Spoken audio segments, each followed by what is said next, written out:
You were in the meeting. Your name was actually on the agenda. You sat at the head of the table. You nodded at the right moments. You even asked a few questions. But when the meeting ended, your team didn't even remember you were there. Not because you were quiet, not because you failed to contribute. They did not remember you because they never fully experienced you. Your body was in the room, but your attention was divided between the conversation that happened before you got there, the email that just came through, the buzzing of your phone or your smartwatch, the next meeting on your calendar, and the crisis waiting for you on the outside of the room. Your team felt it. They may not have said anything, but they have continued giving their updates. They may have smiled, nodded, and told you everything was fine, but they noticed the moment your attention left the room. Here's the hard truth. Your team can feel when you are not fully there. Not only when you are traveling, not only when you miss the meeting, they can feel it when you're sitting directly in front of them with your mind elsewhere. The presence problem is becoming one of the most expensive, least discussed culture problems in high performing organizations because leaders who are everywhere are often present nowhere. And eventually their teams adjust their expectations accordingly. Welcome to Authentic Encounters, Lena Speaks, the podcast where we move leaders beyond information into transformation. I'm Lena Morris, the founder and CEO of Authentic Encounters. I work with CEOs, executive teams, boards, and high-performing leaders to build stronger cultures, courageous conversations without losing their humanity. Today, we're talking about the presence problem, specifically the cost of absent leadership presence. 3 presence killers executives rarely discuss, and a practical presence protocol that will help you show up on purpose. Because leadership presence is not about commanding the room. It's about helping people feel that you are actually in the room with them. Most executives do not intentionally become absent leaders. It often happens very gradually. Your responsibilities increase, your calendar fills up, more people need answers, more decisions require approval, and more problems are escalated to your level. You become responsible for the strategy, the revenue, the people, the board, the customers, and the future. So you learn to divide your attention. You answer messages during meetings, scan your emails while somebody is speaking to you. You think about your next conversation while you're still in the current one. You tell yourself, I'm still listening. I can multitask. This will only take a second. They understand how busy I am. But your team is not only listening to your words, they are interpreting your behavior.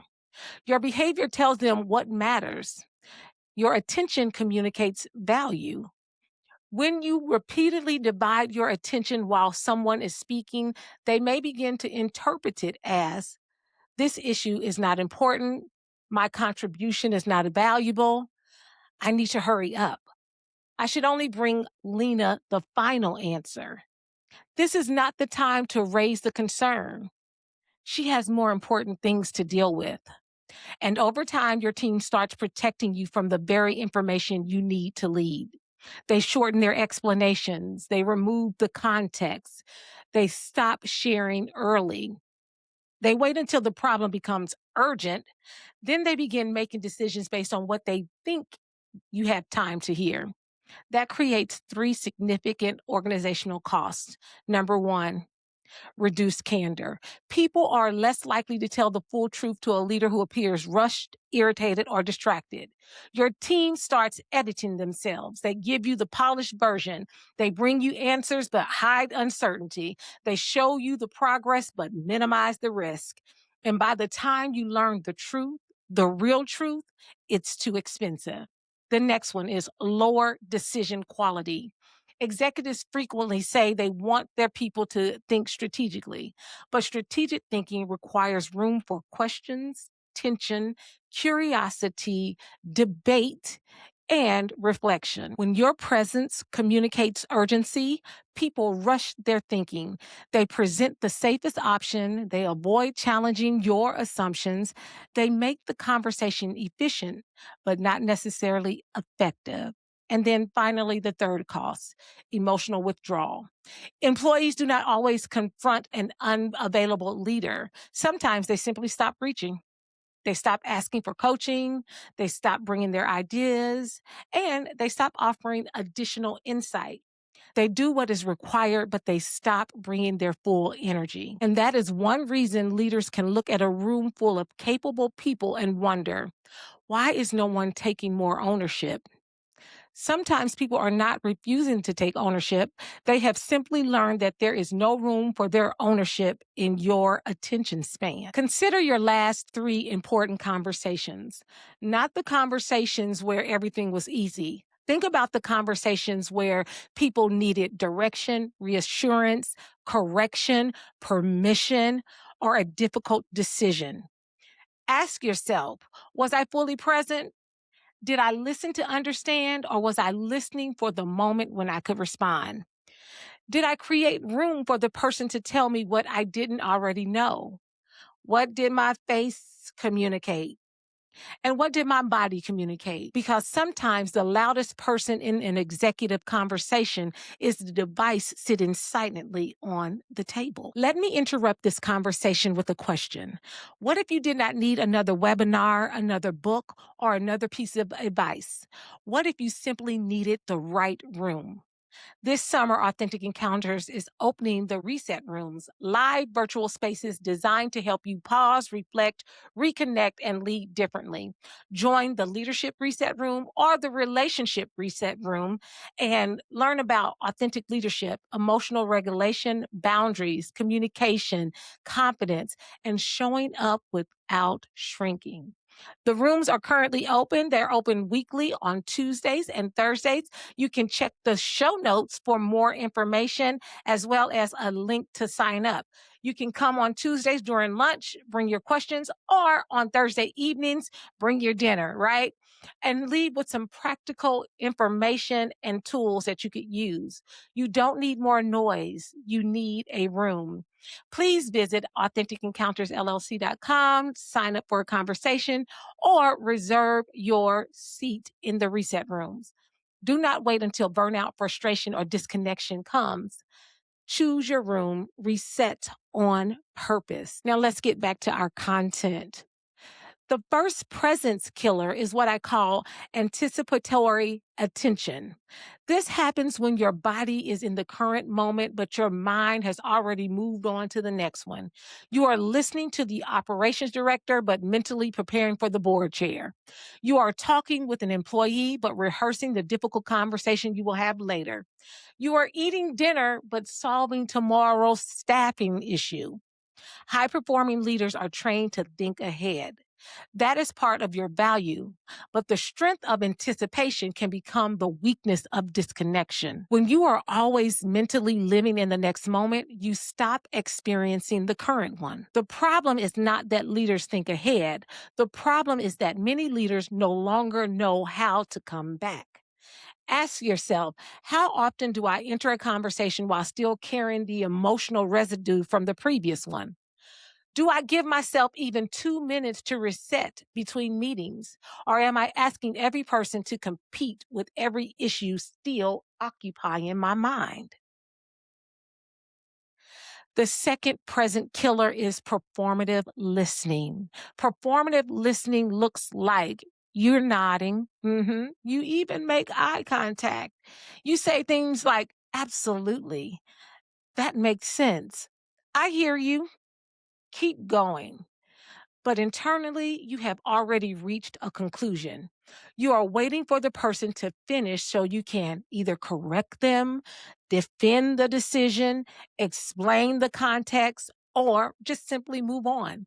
Performative listening is especially dangerous for experienced executives.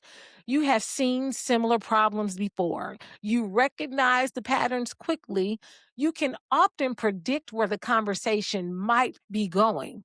But just because you recognize the category does not mean you understand this person's experience. Familiarity can create false confidence. You assume you know the answer before the person has finished explaining the question. True executive presence requires curiosity after you believe you already even understand. A powerful question is, what am I missing? Not as a formality. Ask it because there may actually be something you are missing. The third presence killer is unprocessed pressure.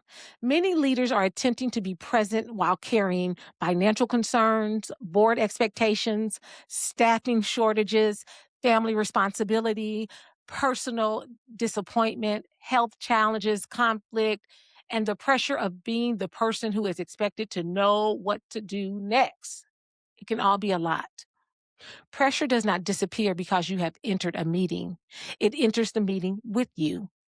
Unprocessed pressure often appears as impatience, emotional flatness, overreaction, interrupting. Then you begin to rush people or avoiding difficult conversations or simply making decision to stop the discomfort.